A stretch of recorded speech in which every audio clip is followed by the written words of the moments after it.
प्रचेताओं को भगवान का वरदान एवं नारद जी का उपदेश। भगवान ने प्रचेताओं को विवाह करने की आज्ञा दी। वे अपने घर गए, सभी का विवाह हो गया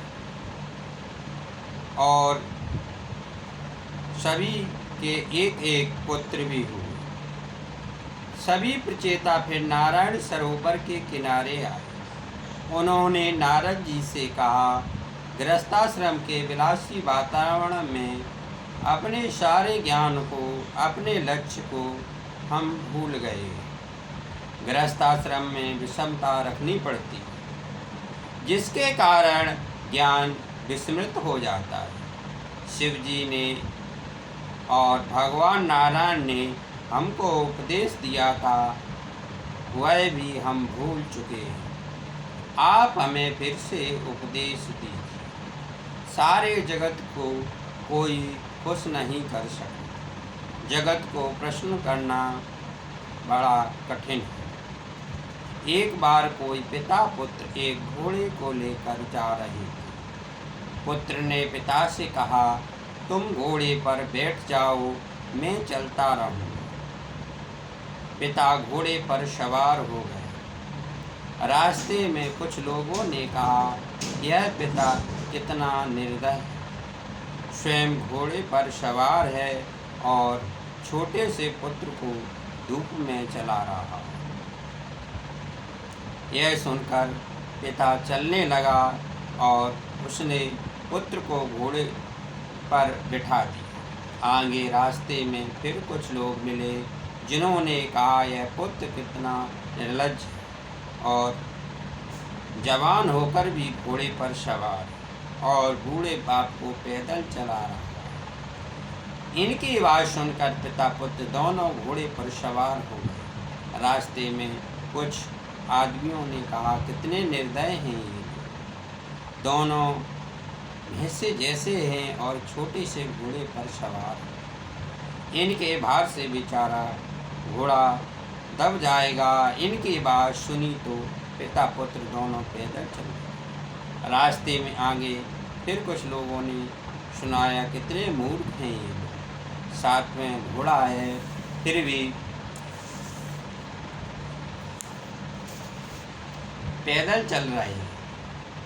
एक बैठा तो टोका, दो बैठे तो भी निंदा और दोनों पैदल चले तो जली कटी सुननी पड़ी। जगत में कैसा व्यवहार रखो, कैसा बर्तन रखें, यह समझ में नहीं आता। किंतु परमात्मा को प्रश्न करना इतना कठिन नहीं है। जो परमात्मा को प्रश्न कर सकता हुआ जगत को भी प्रश्न कर सकता, क्योंकि भगवान ही जगत के उपादान कारण है। रामचंद्र जी कुटिल के साथ भी सरल व्यवहार करते थे, किंतु कृष्ण सरल के साथ सरल और कुटिल के साथ कुटिल व्यवहार रखते थे। कृते कृतं कुर्यात् एक धर्म सनातन। यह है इन दोनों के अवतारों की भूमिका। जगत को रामचंद्र भी प्रसन्न नहीं कर सकते तो सामान्य मनुष्य तो कर ही क्या सकता है। समाज को राजा नहीं, संत ही सुधार सकता है। रामदास स्वामी मन को बोध उपदेश देते हैं। इसलिए जगत को खुश करने की वृत्ति और इच्छा छोड़कर ईश्वर को ही प्रश्न करने का प्रयत्न करें। प्रभु को प्रश्न करने के 3 मार्ग नारद जी ने 4थे स्कंद में बताया।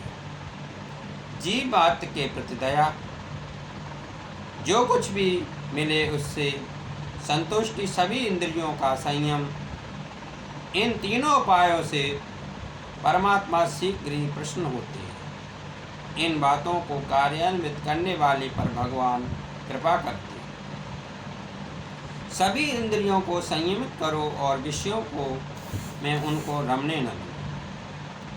संयम के बिना जीवन सरल नहीं हो सकता। विष को खाने से ही मनुष्य मरता है, उसके चिंतन से नहीं, किंतु उपभोग न करते हुए भी विषयों के चिंतन मात्र से मनुष्य मरता है। अर्थात विषय विष से ही बुरे हैं, उनका विषवत त्याग कर। विदुर जी ने कहा, मैंने सुना कि उसका मुझे चिंतन करना है। मैं ही ईश्वर से विभिन्न हो गया हूँ, मैं ही पुरंजन हूँ, ऐसा सोचकर कथा का बार बार चिंतन करो। मैत्रेय जी ने विदुर जी को यह कथा सुनाई। विदुर जी को मुक्ति मिली। प्रचेताओं की कथा वक्ता और श्रोताओं के पाप को जलाती है।